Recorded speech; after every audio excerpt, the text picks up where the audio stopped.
Ebusua fan samono ayebebre ewo omagane mu ye nim se 2024 yesime de eye politics ho nsensem NHS ekoso ewo omagane mu ye nim omagana adechimbia ne ensamfo frachese betodwa efa MPP ni NDC party no agesa amansam no abeyebebre na seyebeka ya abisisi ano MPP for eto aba eyi na ye Vice President Dr. Bawumia no ebeye nsembebre ewo MPP party no se ni na ne se first person na chese sisi ano wa beye first person ye Muslim no sisi ano wa beye fragbara ma MPP party na chese MPP party no breaki the 8 so eye Muslim ni na chese obodi ni breaki the 8 no na ni na so fa yi na ye Vice President Dr. Bawumia ho ama nsam no abeyebebre ewo omagane mu sisi an yinim se NDC party no eye na ye form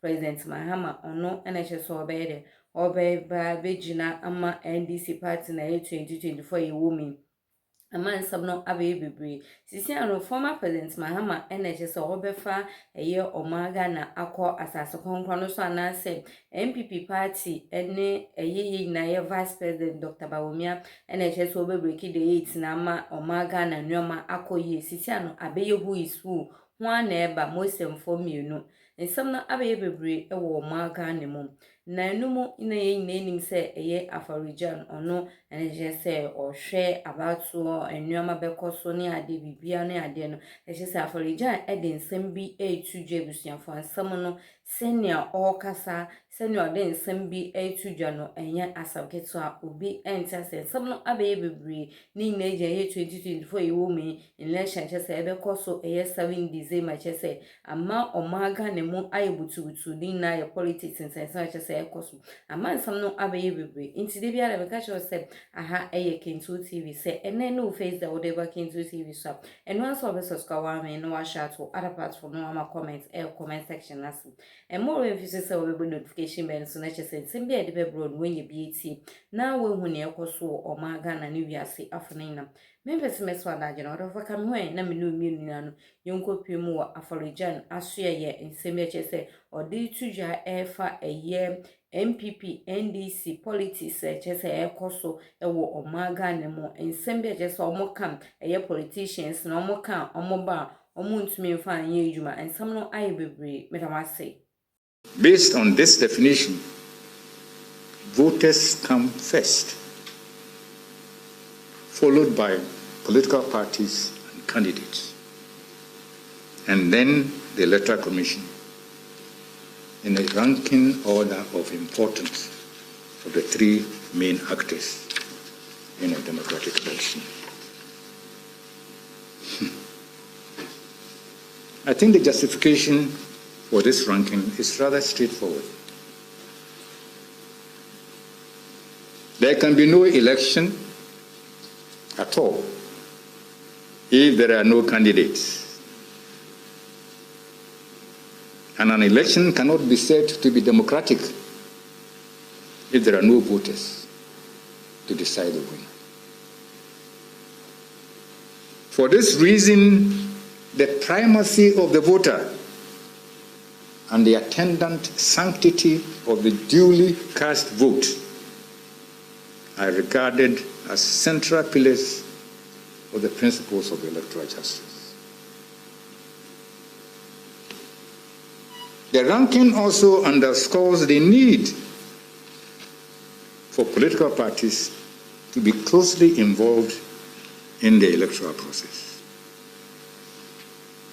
In this regard, I think that the Electoral Commission must view the Inter-Party Advisory Committee, IPAC, as a convenient forum for discussing changes to our electoral practices, irrespective of whether the intended change originates from the Commission or the parties.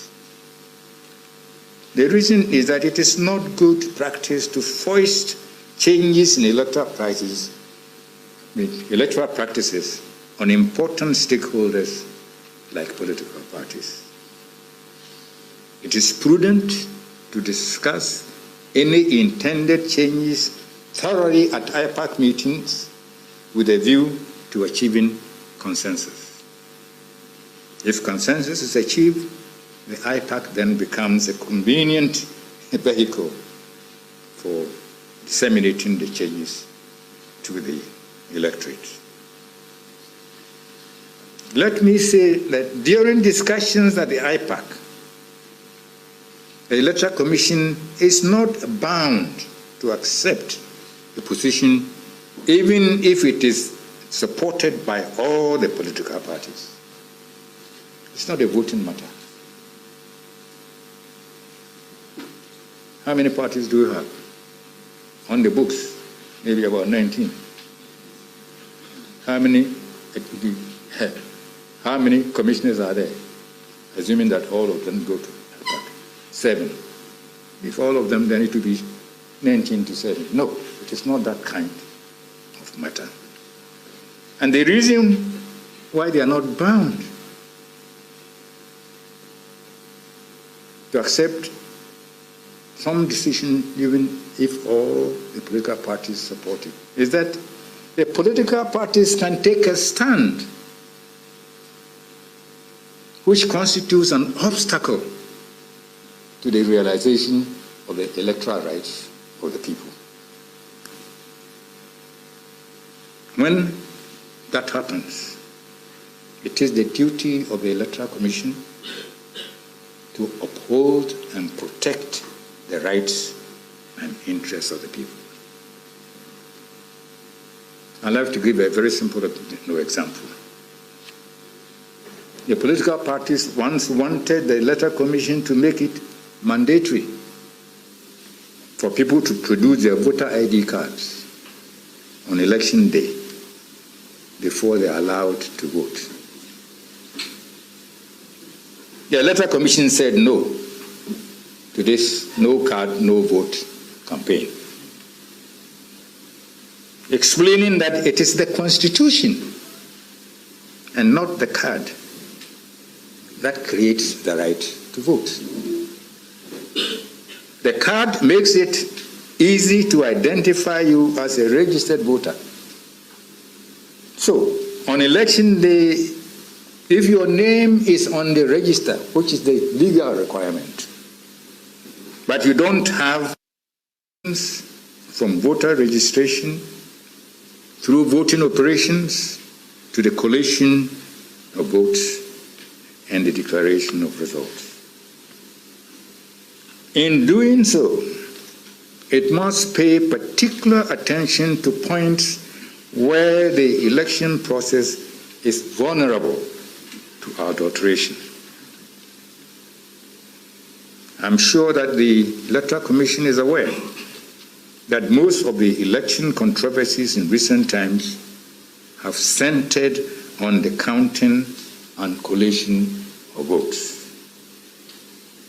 For this reason, I consider the setting up of regional collation centers in our presidential election to be a retrogressive step, because it increases the number of points at which results can be manipulated.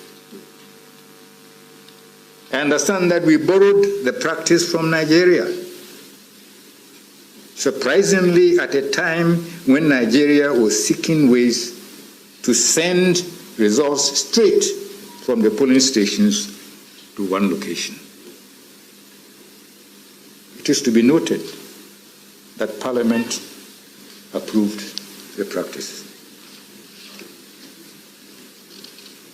The second requirement for achieving free and fair elections is a favorable external environment. In this regard, I have said many times that an electoral commission can make the best preparations possible for an election. But if the external environment is not right, the prospect for a free and fair election can be likened to washing a piece of white cloth in murky water and hoping that it will not be stained. Unfortunately, several aspects of our elections are unacceptable because of murky factors in the external environment. And I want to call attention to 4 of them. First, violence. Some people say that violence in our election did not start yesterday. No. But instead of decreasing over the years, it appears to be increasing in both numbers and intensity. If our 2 major political parties are to be believed, they no longer have militias, if they are to be believed. But what is even more worrying is the allegation of the involvement